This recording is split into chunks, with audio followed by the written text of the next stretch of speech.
Okay, y'all, welcome back. We're getting ready to bread our pork tenderloin and make it into breaded meat. You're not going to be able to see this first plate over here, but you're going to want to have 2 plates and a bowl in the middle. And it doesn't have to be this deep of a bowl. If you have a much shallower bowl, you can certainly use that. But on the first plate, and you're going to want to make sure you do this in the right order. If you switch it up, your pork tenderloins, when they go to deep fried, are not going to work, and they are not going to taste good. So on the first plate, what you're going to do is you're going to put flour. And I'm going to do that. I know I gave you kind of a measurement.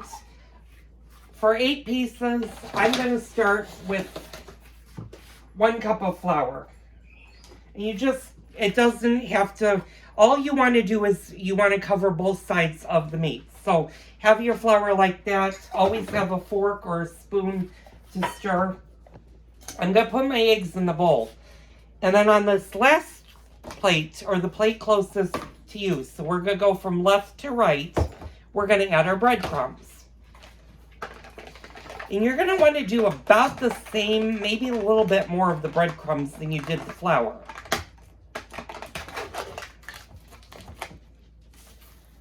So I'm just going to add a very good helping, and hopefully you can see that. Now, you make sure to keep your breadcrumbs handy, because chances are, I have 8 pieces. Chances are you're going to have to add a little bit more flour and possibly a little bit more breadcrumbs to the mixture. Put that to the side. I'm going to start with 3 eggs. Now, I know doing my breaded meat in the past, and this is the first time for you guys. I've made it a lot of times in the past, so I know I need 4 eggs. But I'm going to start with 3.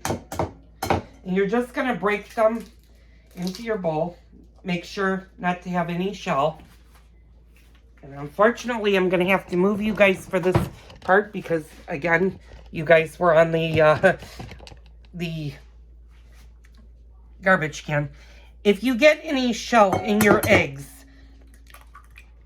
the way to get shell out of your eggs is to put another shell in, because shell attracts shell. And I just missed. Okay, now I got it. Okay. And don't worry about if you break the yolk. You're actually going to break the yolk. You're going to make this into a scrambled egg mixture, but do not add milk. Just add egg. What we're going to do is we're just going to give it a good whisk.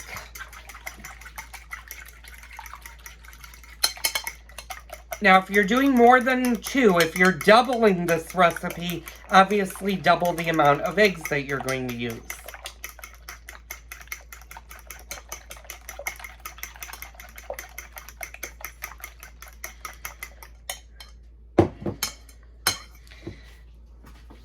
It also helps that I have large oversized plates. If you have a large oversized plate handy, put that off to the side, because once you bread, you're going to stack on I'm going to stack on this plate. If you don't have a plate like this, the next best thing to use is a cookie sheet. Now, what I would suggest doing is line it with foil, because you're going to actually use the cookie sheet later on in the video, or later on when you do this. So I'm going to show you guys what I mean in a few minutes. So I'm going to set you down. I'm going to go grab the pork tenderloin out of my refrigerator.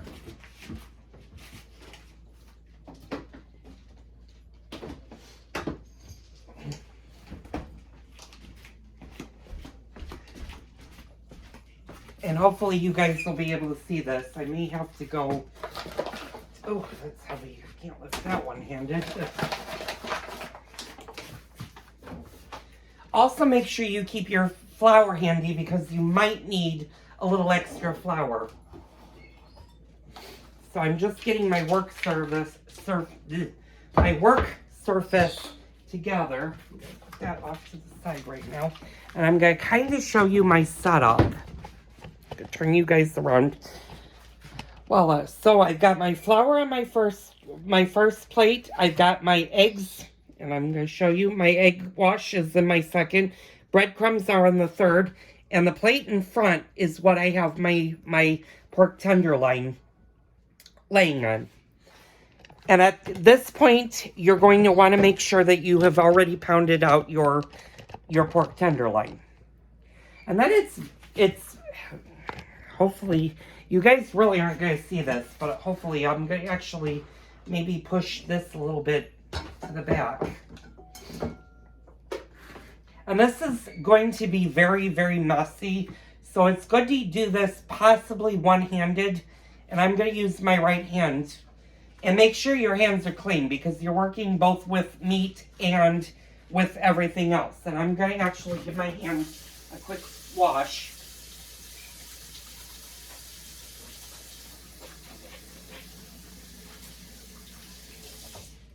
And make sure you thoroughly dry your hands.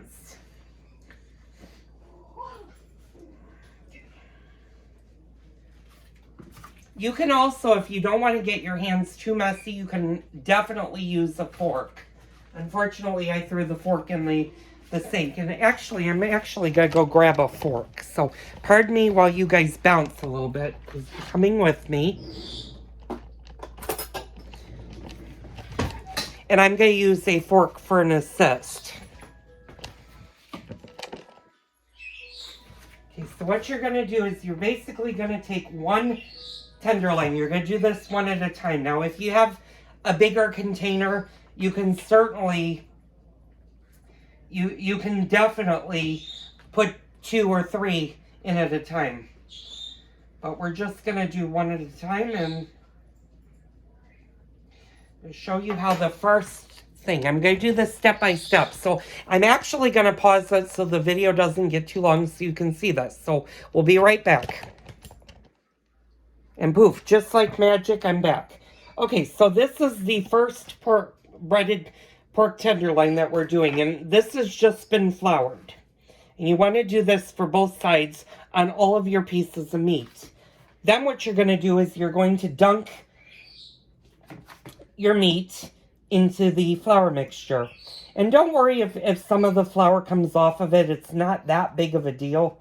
And actually, I am going to use my hands because it's just easier to do this. And it covers. Now, if you see that, you're going to do the same thing for the other side. Just like that. And then, as quickly as you do that, you're going to dump it in your breadcrumbs. And you can use your hands. You can use a spoon. Or you can do like I'm about to and I'm just going to pour a little bit on top. And then I'm going to use my hands just to smooth it out,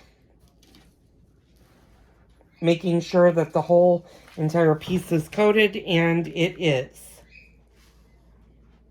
And that's your first piece of breaded meat. Now I'm going to put that on my plate, and you're going to leave that out for half an hour before you start frying. And I'm sorry you guys are shaking so much. Gonna actually hopefully not tip this out, and yeah, I just tipped it out, so I've got to be careful how this goes. There we go. Now you guys will be able to see me. There we go. Okay, so you're basically gonna do, well, you're not basically, you're gonna do this for all of your pieces of breaded meat. So I'm gonna do another one. Like I said, it's much easier to use one hand than both hands, but if you have to, don't worry about it. Your hands are going to get a lot of flour and breading on it. So you want to make sure that your sink is close by, because you're going to want to wash your hands as quickly as you do this.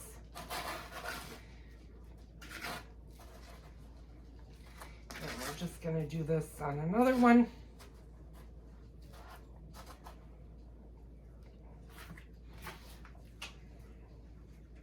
And that's what you do. I'm going to go ahead and stop the video. I'm going to do the same exact thing for all of the breaded meat or the pork tenderloins, and I will show you what we're going to do next.